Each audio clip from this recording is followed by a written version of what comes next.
And failed London Mayor Sadiq Khan has lent his unwelcome voice to the chorus of COVID hysteria by declaring his concern about the unproven prospect of a twindemic with flu this winter. But as the scaremongers set the ground for another winter of COVID gloom, the origins of the virus remain shrouded in Chinese secrecy. Crucially, though, the Lancet Commission into COVID-19 has now concluded that the Wuhan lab leak theory needs further investigation. No sugar, Sherlock. And that's despite Western scientists' long-held fears of upsetting Beijing. The Commission, chaired by economist Jeffrey Sachs, shockingly found that no independent, transparent and science-based investigation has been carried out regarding the bioengineering of SARS-like viruses. Laboratory notebooks, databases, email records and samples of institutions involved in such research have not been made available to independent researchers. How can it be? How can that be? That 3 years on, with over 6.5 million people dead and economies and livelihoods unnecessarily destroyed, there has still been absolutely no investigation into this very real possibility.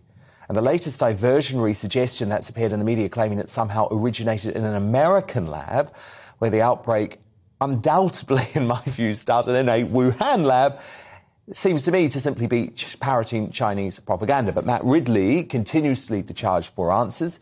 He's literally written the book on it, Viral: The Search for the Origin of COVID-19, and I'm delighted to say he joins me now. So, Matt, what is going on here? Is this American lab leak theory just Chinese propaganda coming into the mainstream?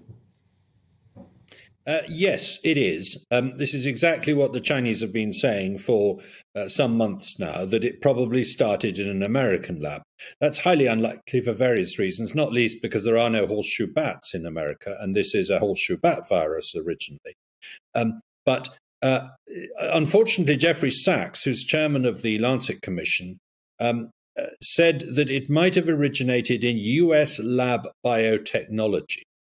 And by that, I don't think he meant it originated in a US lab. I think what he meant was that it was the technology which the Chinese learned off the Americans of how to manipulate wild viruses taken from bats in the lab, which is at fault here.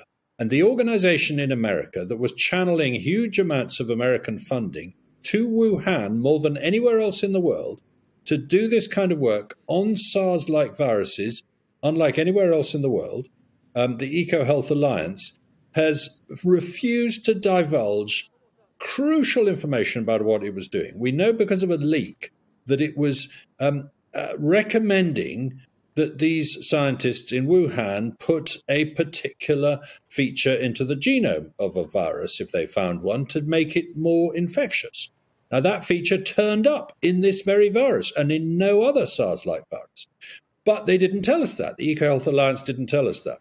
And I tell you what's really shocking is that just in the last few days, the EcoHealth Alliance has got an enormous new grant from the US government to continue doing this, despite failing to come forward with vital information that could help us to crack the cause of 20 million dead.